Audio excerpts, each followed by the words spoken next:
Welcome back, Renegade. So I want you to list off the first 3 words that come to your mind, or the first 3 feelings that you get when you hear the phrase avoidant, right? Avoidant. What does it feel like? What kinds of associations do we have with it? Does it feel like a strong word? Does it feel empowering? Does it feel dignified? Generally, in most culture, no. For us, avoidant doesn't feel great, right? Like, it feels icky, right? It sounds like running away. It sounds like cowardice, maybe weakness, or like timidness, or backing down from a challenge. And generally, the feelings that come with avoidant is something we want to avoid. Like, we want to avoid being avoidant, right?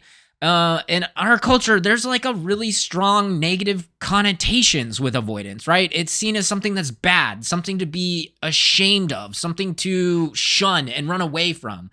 And we as renegades, we don't ever want to shy away from a challenge. We want to become accustomed to doing difficult things, to leaning into being uncomfortable and doing hard things that make us stronger or better, right? And so when we look at and when we hear avoidant conflict strategy, we might interpret this as kind of like a suboptimal approach, right? Like, it's kind of beneath us. That's what people do when they're trying to run away or they're refusing to address their problems, right? All right, so now I'm going to take that and we're going to switch the paradigm a little bit. We're going to look at something a little different and kind of compare them, right? So here's another point of view, right? So let's view ourselves as silent strategists, right? Think about like a patient, precise tactician, someone that takes all the time to evaluate all the details, elements of the challenge ahead of them. They're very careful and regulated in their emotional responses, and they only act when the moment is right, and they act with intention, right? They're very purposeful about how they engage with things. A lot of times, this style of engagement is associated with like the most practiced and disciplined of warriors, right? We're talking like professional martial artists, grandmaster chess players, high-ranking political or military leaders, right? But what if I were to tell you that some of the greatest victories in history came from not charging into battle, but actually knowing when to take a step back? See, Sun Tzu in The Art of War says, the supreme art of war is subduing the enemy without fighting. So what if I were to tell you that this patient, precise grandmaster is actually using an avoidant conflict strategy? The 2 thought exercises, what is an avoidant conflict strategy, how does it make us feel, and the patient, precise grandmaster are actually the same thing, right? See, the greatest misunderstanding about the avoidant conflict style is to think of it as weakness, to think of it as cowardice, to think of it as running away. See, avoidance is not about burying our head in the sand. It's rather about timing, perspective, power accumulation, and strategic patience. See, it's the difference between the amateur that throws a punch at the very first insult and the martial artist who knows that true strength lies in choosing your battles. See, today we're going to talk about the avoidant conflict style and shatter the myth that the avoidant style is the same thing as weakness. We're going to explore this deeply misunderstood style and how it is actually a secret weapon in navigating life's most difficult challenges. Stick around to find out how the avoidant conflict style is not the absence of courage, but actually in a lot of ways is its highest form. Let's dig into it. How renegades should think about the avoidant conflict style. It's not about just running away, right? He's using an avoidant conflict style. He's like, I'm not even like, Admiral Hux was absolutely waiting for him to engage, waiting for him to respond, and he just didn't. So given all these ways in which an avoidant conflict style works really well, why does the avoidant conflict style get such a bad rap? One strategy that I love using the avoidant conflict style to do is set appropriate boundaries in... Welcome to the Renegade Institute. All right, so to recap from the episode a couple of weeks ago, we dropped our 5 different conflict styles episode where we went over each of the unique conflict styles and when you'd want to use them based off of 2 dimensions. One is your need to win the conflict, your assertiveness, and the other is your need to maintain the relationship or how much you want to harmonize and be with the people that you're in conflict with. Well, today we're going to do a deeper dive into the avoidant conflict style. This is going to be part 2 of our conflict style series. And if you'd like to go back and watch that first episode, the URL is going to be down in the description box below, but I'll also post it on a card somewhere up here in the corner so you can get caught up if you want. All right, so on the surface level, avoidant conflict style, when are we using it? When do we want to employ this strategy? And that's generally going to be like, we're just going to ignore the conflict entirely. Like, we're going to look at the situation and go, I don't really need to win this. I have a low assertiveness. And I also don't really need to maintain the relationship, so I'm going to have a low cooperation, right? We're basically going to withdraw from the conflict entirely. So, when are the most common uses of this style? That's going to be when the issue is trivial, when the conflict at hand, the outcome doesn't really matter, right? We have a low need to win. An example of that, like you're going out with some coworkers, you're grabbing some coffee. One really wants to go to the cute little boutique coffee shop down the street. The other just wants to go to the Starbucks that's right around the corner, right? And for you, if you don't care about the coffee, you're like, hey man, as long as there's coffee in the cup, I'm good to go. That's going to be a situation where we're going to use that avoidant conflict style. Like, we don't have a dog in the fight. We don't actually care about the outcome. We're just going to let the people that actually have a vested interest in how it plays out figure it out, and we're just going to go with the flow. That's when we're using that avoidant conflict style. This is also when we have a low need to maintain the relationship. So a similar example, you're out with some friends, you're out on the town, and some homeless dude just starts trying to pick a fight with you, right? Like, they're mumbling stuff, they're yelling at you, they're cursing, and like, you don't know this person. You have no relationship with them. You also don't know why they're trying to pick a fight with you or what they're trying to achieve by doing it, and you don't need to win. And so in that situation, you're just going to use an avoidant conflict strategy. You're going to be like, man, I don't know you, whatever, see you later, bye. And you're just going to remove yourself from the situation because there's nothing to be gained from engaging in any other style. So those are the common ways to use the avoidant conflict style. But there are more advanced ways we can use it. And as renegades, we need to know what these strategies are.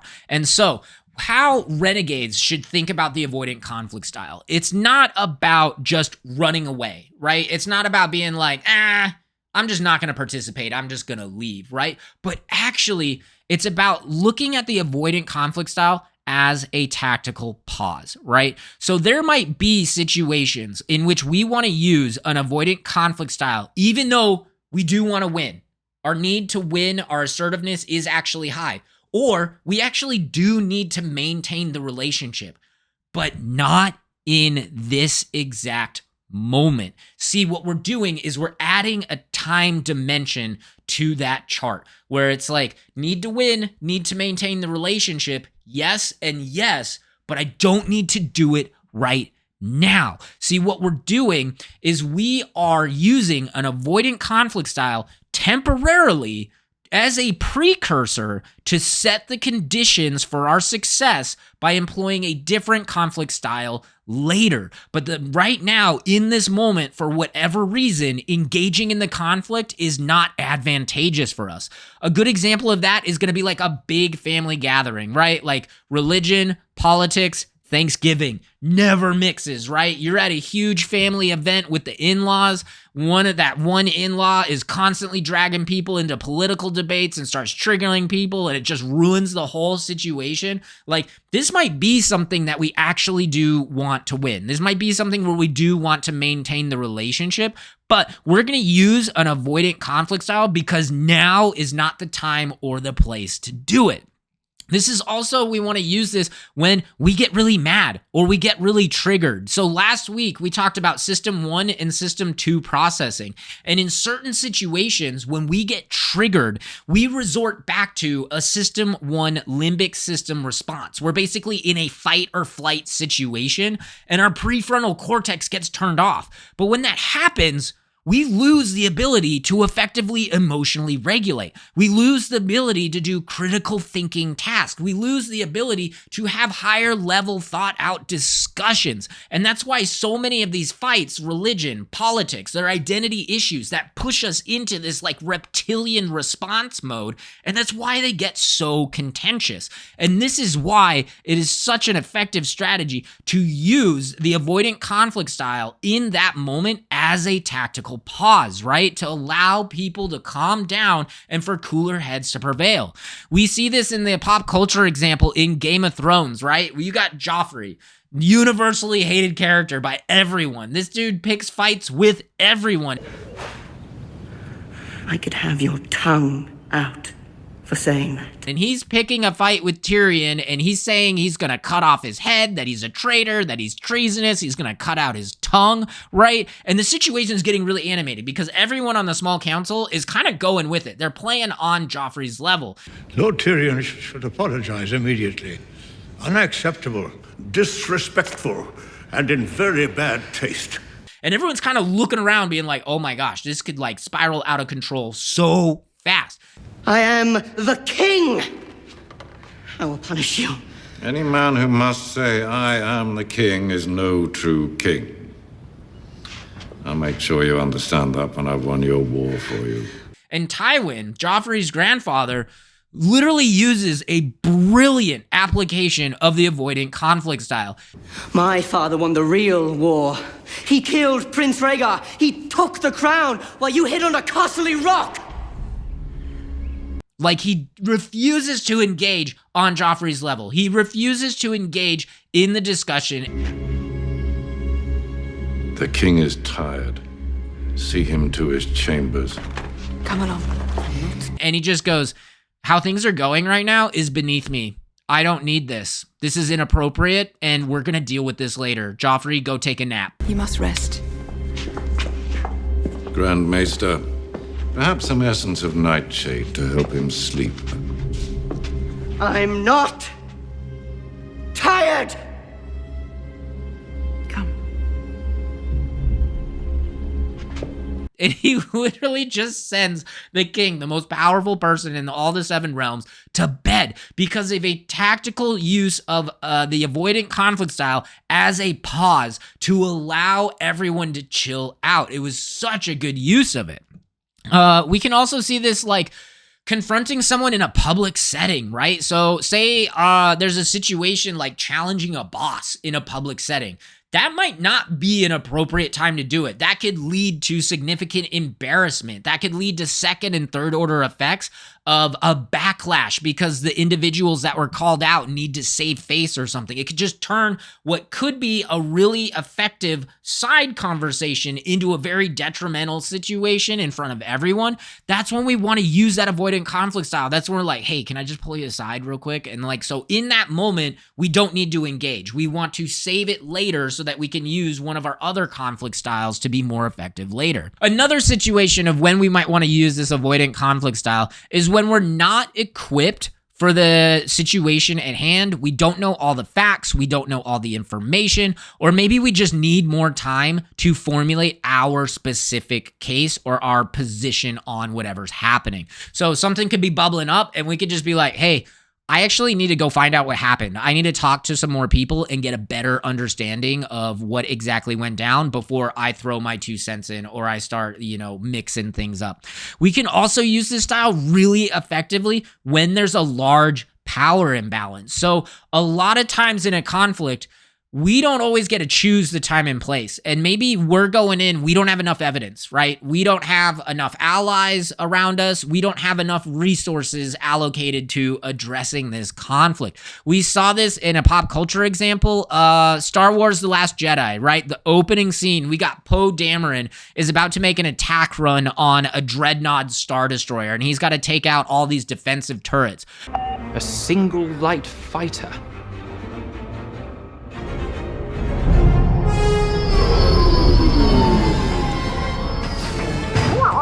but he knows that if he just jumps straight into that attack, he's going to be blown out of the sky by the defensive turrets. He has to get closer really fast. He's got to get outside of that lethal engagement zone so he is right up against the turrets. And so what he does is he calls Admiral Hux over the intercom. Attention! This is Commander Poe Dameron of the Republic Fleet. I have an urgent communique for General Hux. And he just starts trolling him using an avoidant conflict style. Like Admiral Hux starts spewing out really inflammatory stuff, making a lot of accusations. We're going to destroy you. You're scum. You're going to be blown from the sky. Patch him through. This is General Hux of the First Order. The Republic is no more. Your fleet are rebel scum and war criminals. Tell your precious princess there will be no terms. There will be no surrender. And Poe Dameron brilliantly just goes, okay, I'll hold. Hi, I'm holding for General Hux. This is Hux. You and your friends are doomed. We will wipe your filth from the galaxy. Okay, I'll hold. Right, he's using an avoidant conflict style. He's like, I'm not even, like, Admiral Hux was absolutely waiting for him to engage, waiting for him to respond, and he just didn't. Hello? Hello? Yep, I'm still here. Can he hear me? Hux? He can. With an H? Skinny guy? Kind of pasty? He used a completely different style that flummoxed Admiral Hux so much that it allowed Poe, like, 30, 40 seconds to build up his power strategy to allow his rocket booster to charge up. Look, I can't hold forever. If you reach him, tell him Leia has an urgent message for him. I believe he's tooling with you, sir. About his mother. So that he could close with and destroy those auto turrets. Open fire! BB-8, punch it!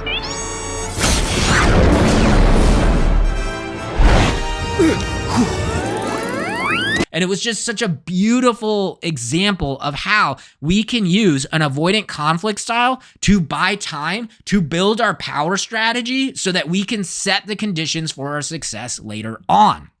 So, given all these ways in which an avoidant conflict style works really well, why does the avoidant conflict style get such a bad rap? And that's because all the time it is used inappropriately, right? Like the avoidant conflict style, there is no durable solution, right? It is only meant to be employed as a tactical pause for a short term. And so what ends up happening is people use this easier to employ, low investment, low confrontation conflict style as a band-aid on wounds that really need stitches or a splint, right? They use the avoidant conflict style and then they never follow up with a more definitive resolution later. And that's why it creates such a bad rap, why it feels icky, why it feels cowardly, why it feels like quitting. That's because the avoidant conflict style, it's not a permanent solution. All it is, it's about buying timing. It's about buying time to build power. It's about buying time to allow people to cool off and let the system 2 brain take back over. And it's about buying time for us to formulate our position, find more evidence, or when avoiding the current issue because it's just not the appropriate time or place, just like Thanksgiving with all the in-laws. See, the avoidant conflict style, when used correctly, it's an appetizer. It needs to be followed up with a main course. It sets the condition, but it must be paired with a different conflict style later on in order to create a durable resolution. So when do we not want to use this avoidant conflict style? And that's going to be when the issue is significant, right? Like we need to win, or it's important. Like we need to maintain these relationships, and it actually needs to be addressed right now in this moment. So we see this pop culture, right? Avatar: The Last Airbender, the Airbenders, super conflict avoidant. That's like their whole shtick, right?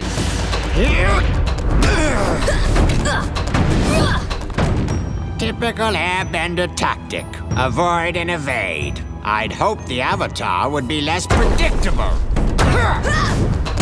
Like their martial arts, it's based off Aikido, which is all about never directly attacking anyone, always redirecting their energy down and away from you, hitting from the vectors, like always hitting from the flanks, never coming head on. They are the masters of conflict avoidance. Sooner or later, you'll have to strike back.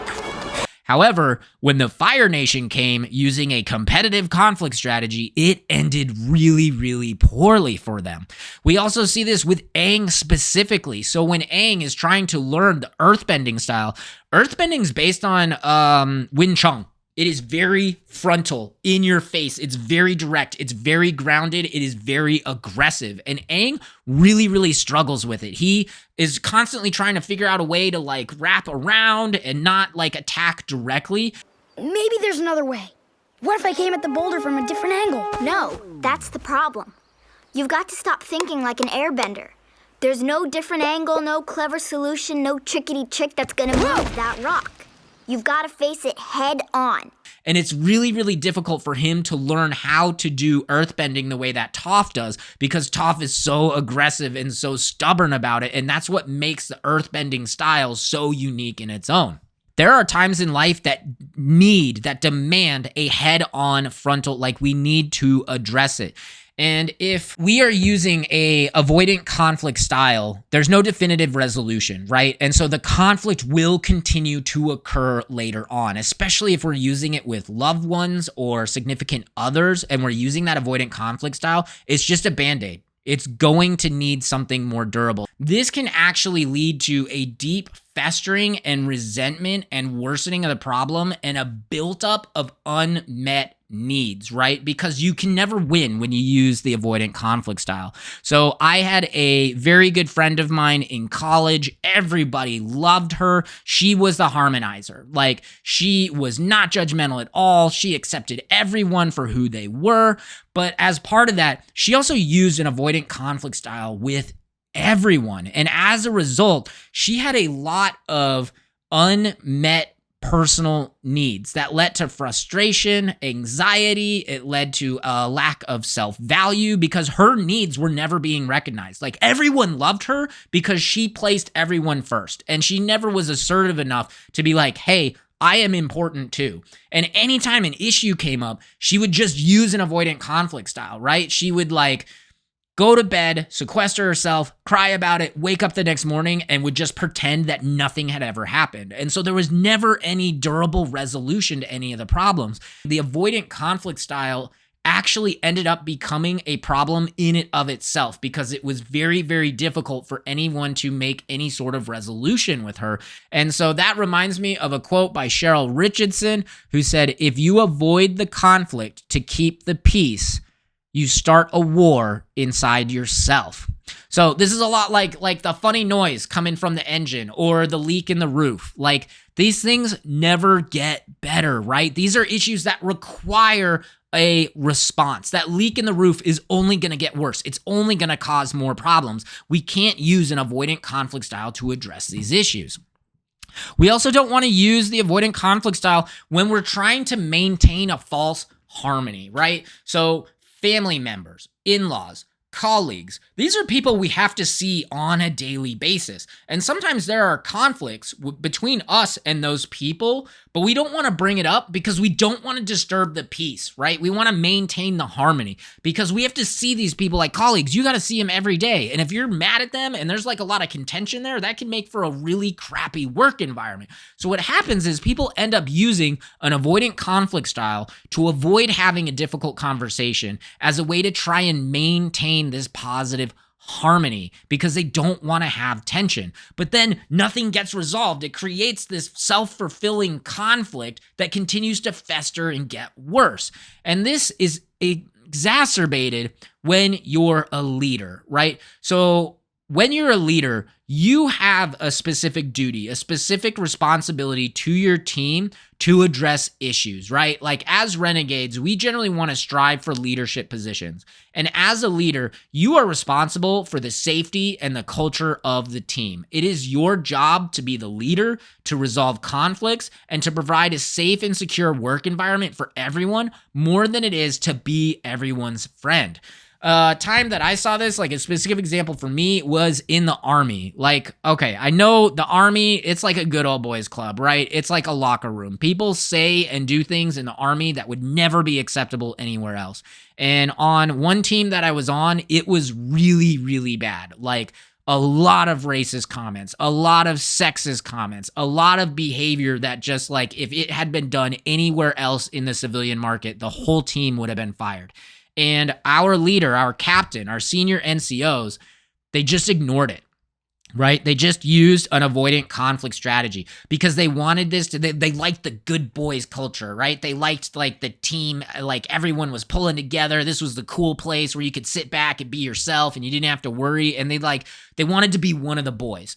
But it created a really deeply toxic environment where like 3 or 4 members of the team requested to be transferred to a different team because they just did not feel comfortable coming to work. And so like when you're a leader, it is your responsibility to do the difficult things. It is your responsibility to maintain the culture and the safety for everyone on your team. And so we don't have the luxury to be using an avoidant conflict style to address those kinds of issues.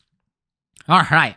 So what are the pros of the avoidant conflict style? Basically, the avoidant conflict style, why people like it is because it is easy, right? It requires minimal effort. It can be accomplished quickly.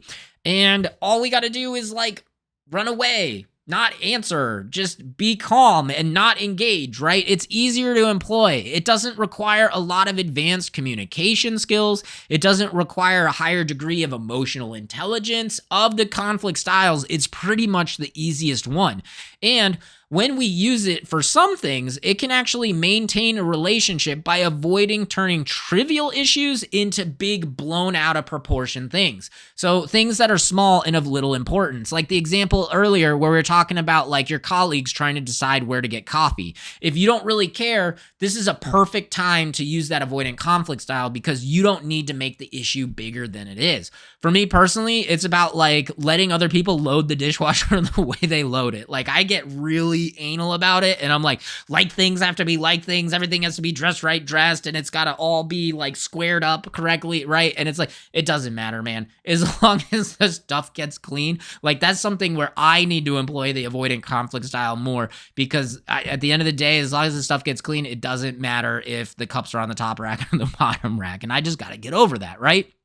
Now, the avoiding conflict style drawbacks, right? What are the cons of using the avoidant conflict style? And then the big one that we've discussed several times is no durable resolution, right? You're not going to win the conflict. If you pull back, whoever is using a different conflict style, the competitive style or whatever there, is going to win.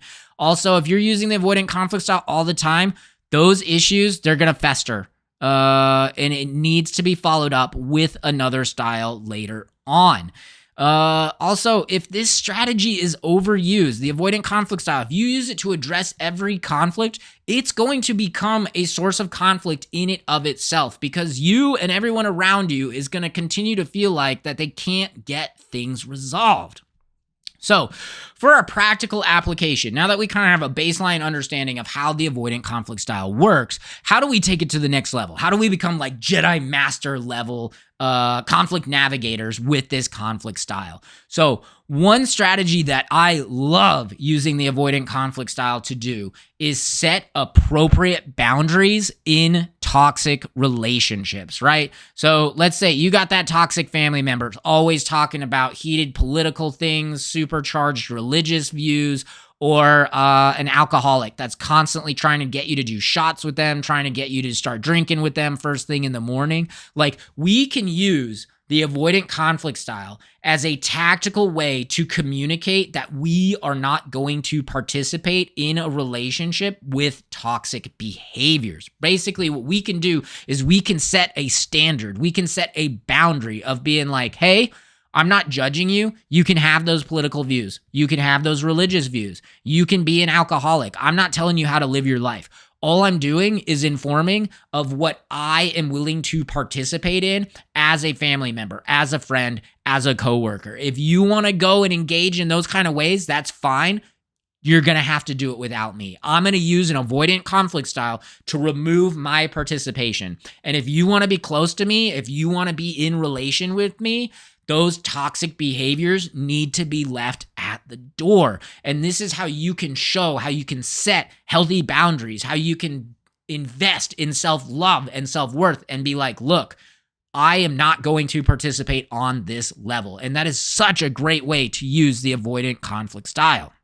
Another one is when you use the avoidant conflict style correctly in certain situations, it is really, really good at establishing the moral high ground and a superior status position. We saw this with the Game of Thrones reference, right? Where Tywin, he just refused to participate on Joffrey's level. He's like, whatever this is that's going on, it is beneath me and I am moving on without it, right? Or say like you're on a political campaign, you're running for office yourself. There are going to be people that are going to intentionally try to antagonize you, like low status trolling bloggers, commentators trying to accuse you or your organization of doing something awful. And so when we respond to those individuals, when we bite that bait, right, we are validating them. We are elevating their position to one equal of our own. We're doing that because we're giving them our attention. We're giving them our time, our most valuable resource in the world. And you're showing them that you will react to them, that they can take the initiative from you and force you into being reactive. And when we use an avoidant conflict style, that's, again, it's like setting that healthy boundary with a toxic relationship. You're just like, yeah, no, I'm just not here to discuss that. Like, that's a wild accusation, and I'm not here to discuss those issues. I'm here to have a mature conversation about XYZ thing. And so that reminds me of the quote from Mandy Hale, who said, "Don't waste words on people who deserve your silence. Sometimes the most powerful thing you can say is nothing at all." The last one that is really effective for this strategy is when you're dealing with an emotionally volatile person, right? So again, it's those issues where we or someone we're working with is triggered, right? They're having a system 1 limbic brain fight or flight response. And when we respond with an avoidant conflict style when that's happening, we are demonstrating that we are cool, we are calm, we are collected, we are under control, and we are emotionally regulating correctly. And we are choosing to take the high road and disengage from that conflict. We're showing that we're not going to participate. We're not going to get down on their level and participate in whatever's going on. Greatest example for this, like a toddler throwing a temper tantrum at the grocery store, right? Like when my kid starts throwing a temper tantrum on the floor, I don't climb onto the floor with them and start screaming and kicking and like throwing a temper tantrum in the same way. No, we're going to use an avoidant conflict style. We're going to be like, hey man, if you want to have a temper tantrum, that's fine. Go upstairs to your room, get it out, do what you got to do. And then when you're ready to participate like a mature young man, come back downstairs and we'll have a conversation. And that is a great way to use the avoidant conflict style. So in conclusion, the avoidant conflict style is the most misunderstood and misused style because all too often it's being used as a band-aid when we need a more durable solution, when we need to step up, have that challenging conversation, and we need to do something difficult. It's basically like we don't want to rock the boat. We're afraid of the difficult conversation. We don't want to put in the effort, or maybe we're just like, we don't like being uncomfortable. Like, all those feelings, that's where that negative connotation from the avoidant conflict style comes from. That's why it feels icky. That's why it feels like, oh man, that's not great. But we as renegades, we need to understand the nuance of the avoidant conflict style and the value of it, that we can use it as an incredible tool, as a tactical pause. We can use it as a precursor to buy us time, to buy us space, to allow us to collect more resources, to get more support. We can use it to set the conditions because we don't need to address the conflict right now in this moment. And then we can set the conditions for our success for when we come back and re-engage that conflict later on with a more durable style. The avoidant conflict style is your friend, and true masters employ it all the time. But again, the avoidant conflict style, it is an appetizer. It is not the main course. It needs to be followed up with something more substantial. All right. That was a lot. That one was challenging. I was not holding my focus as much, and I'm probably going to have to do a lot of editing on the back end. But what did you think? What did you like? What did you not like? What was too repetitive? Because I say the same things over and over and over and over. And did you get the point?